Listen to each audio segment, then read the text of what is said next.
Saudara-saudara yang dikasihi Tuhan, ketika kita sudah dewasa, seperti kebanyakan orang, kita tentu ingin menikah dengan orang yang kita cintai, bukan? Dan dalam pernikahan tersebut, kita ingin hidup bahagia, ingin mendapatkan sukacita dengan pasangan yang telah dan akan menjadi pilihan kita. Nah, sebelum seorang memasuki pernikahan atau pranikah, biasanya mereka akan menjalin suatu proses penjajakan atau yang kita sebut dengan berpacaran. Nah, mengapa demikian, saudara? Karena pacaran itu dimengerti sebagai suatu hubungan cinta kasih yang terjalin antara dua orang yang berbeda jenis kelamin untuk saling mengenal pribadi masing-masing secara lebih mendalam. Nah, jika saat ini misalnya Anda sudah punya pacar, apa sih tujuan Anda berpacaran? Kita mungkin punya konsep tentang itu, bukan? Nah, mungkin ada yang mengatakan dan menjawab, Pak, saya berpacaran agar memotivasi saya dalam studi, dalam kuliah saya, Pak, sehingga saya tetap semangat. Dan ada juga mungkin yang mengatakan, Pak, saya pacaran supaya tidak diejek jomblo lagi, sebab sudah lama saya nggak punya pacar. Sekarang saya sudah tidak jomblo lagi, makanya saya ingin memiliki seorang pacar. Atau mungkin ada yang mengatakan, Pak, saya pacaran supaya ada teman curhat nih. Kalau misalnya saya punya pergumulan, kalau misalnya saya sedang sedih, kalau misalnya saya sedang memerlukan sesuatu, saya butuh teman curhat untuk mencurahkan isi hati saya kepada pacar saya misalnya. Nah, ada juga yang mengatakan, Pak, saya pacaran karena dia cantik dan ganteng. Dan rugi saya kalau nggak miliki dia, Pak, karena dia itu adalah orang yang tercantik di kampus atau terganteng di kampus misalnya. Dan ada juga yang mengatakan, saudara, saya berpacaran, Pak, untuk mencari pendamping kehidupan saya. Wow. Terus, saudara, dalam setiap proses pacaran tentu ada konsep yang dimiliki oleh setiap kita. Tetapi konsep pacaran akan menjadi tidak tepat jika hal-hal itu menyimpang yang dilakukan sebelum menikah, ya, atau pranikah. Nah, misalnya menjadikan pacaran sebagai sarana untuk mencari pengalaman seks, misalnya saling menutupi sama lain atau saling menguasai satu dengan yang lainnya. Saudara, kita mungkin sering mendengar bahwa cinta itu buta, bukan? Hal ini ada benarnya memang, karena memang sebagian anak muda yang jatuh cinta seringkali melupakan segala hal dan nekat melakukan tindakan apa saja walaupun itu mengandung resiko yang sangat fatal. Dapat dikatakan bahwa praktek cinta buta itu pasti akan menjerumuskan pada hal-hal yang negatif dan merugikan kita. Nah, tahukah saudara, tujuan seorang berpacaran itu sebenarnya adalah pertama, untuk kita bertumbuh secara sosial, untuk kita bertumbuh secara emosional, dan juga untuk kita bertumbuh secara rohani. Jadi, saudara, pacaran bukan hanya untuk bersenang-senang, tetapi bagaimana pacaran itu digunakan nantinya untuk saling menasehati, menegur, mengingatkan satu dengan yang lainnya, ya, secara rohani, sehingga ketika kita berpacaran, kita tidak jatuh ke dalam dosa. Yang kedua, untuk kita belajar berkomunikasi dengan lawan kita. Biasanya ada yang mau menang sendiri, pas pacaran sudah ngatur ini dan itu, nggak boleh lah, dan lain sebagainya lah.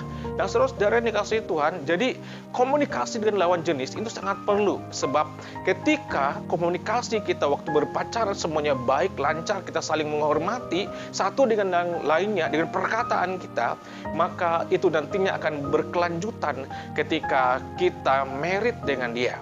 Nah, yang ketiga, tujuan berpacaran adalah untuk mencintai dan dicintai, sehingga nantinya cinta kita tidak bertepuk sebelah tangan. Nah, lalu yang keempat adalah tujuan kita berpacaran untuk mencari pasangan yang tepat, saudara. Artinya, ia akan menjadi partner untuk melanjutkan kehidupan kita pada suatu hari kelak. Sebab kita tidak selamanya muda, bukan? Kita tidak selamanya kuat. Kita butuh seorang teman untuk hidup menemani kita ketika kita nantinya melanjutkan perjalanan kehidupan kita. Nah, jadi saudara-saudara, kita tidak boleh buru-buru dalam menikah. Dalam masa pranikah, kita harus benar-benar mempersiapkan diri, karena hidup berkeluarga itu kadang tidak sesuai dengan ekspektasi kita. Karena itu penting bagi kita untuk mendapatkan pendidikan tentang pranikah. Sebab ibarat seorang nahkoda kapal yang akan berlayar di laut, menghadapi segala rintangan, segala macam tantangan, badai, gelombang, angin ribut, ombak yang ganas. Jika ia tidak memiliki kemampuan atau ability atau ilmu bagaimana cara mengendalikan kapal tersebut, maka kapal itu pastinya akan tenggelam. Saudara, setiap orang memasuki pernikahan dengan berbagai tujuan. Sebagian orang memiliki tujuan pernikahan yang salah, sedangkan yang lain tujuan pernikahannya adalah benar. Adapun contoh tujuan pernikahan yang salah seringkali kita jumpai adalah bahwa terkadang orang menikah hanya untuk memenuhi kebutuhan biologisnya. Mereka hanya melihat pernikahan sebagai izin ilegal untuk berhubungan biologis. Yang kedua, saudara, hal yang salah adalah untuk memenuhi tuntutan sosial dalam keluarga. Nah, artinya adalah tuntutan sosial seperti ini tidak jarang membuat orang memiliki pasangan hidup secara sembarangan karena mereka hanya mengejar target umur. Yang ketiga, untuk memperoleh kehidupan yang lebih baik. Kesalahan seperti ini, saudara, cenderung terjadi pada kaum perempuan yang berasal dari keluarga miskin yang memiliki konsep hidup materialistik. Nah, dengan menikah, mereka berharap bisa membebaskan diri dari kemiskinan maupun memperoleh banyak hal yang tidak mungkin mereka dapatkan dari orang tua mereka. Jelas ini merupakan hal yang sangat keliru. Dan yang keempat, karena terpaksa, sebagian orang menikah karena dipaksa oleh orang tua, baik dijadikan alat untuk memperlancar bisnis balas budi misalnya, dan sebagian lagi terlanjur menikah karena telah melakukan hubungan seks atau hamil di luar nikah dan seterusnya. Saudara-saudara, dalam masa pranikah kita mestinya harus mengingat apa tujuan pernikahan yang benar di hadapan Allah. Kita harus melihat perspektif Allah yang berinisiatif merancang dan membentuk institusi pernikahan. Nah, menikah adalah anugerah, saudara. Dalam Kejadian 2 ayat 18-25, Hawa diberikan kepada Adam sebagai anugerah. Pikirkan sejak dini, dalam masa pernikahan macam apa yang cocok bagi Anda dan berkenan bagi Allah nantinya.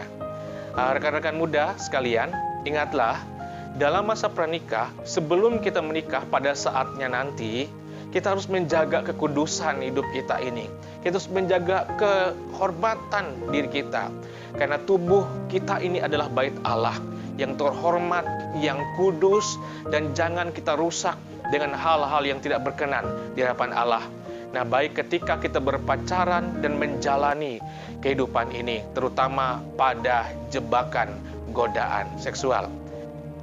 Nah, saudara-saudara, kiranya firman ini akan menjadi berkat buat kita dalam mempersiapkan kehidupan kita di masa yang akan datang. Tuhan Yesus memberkati.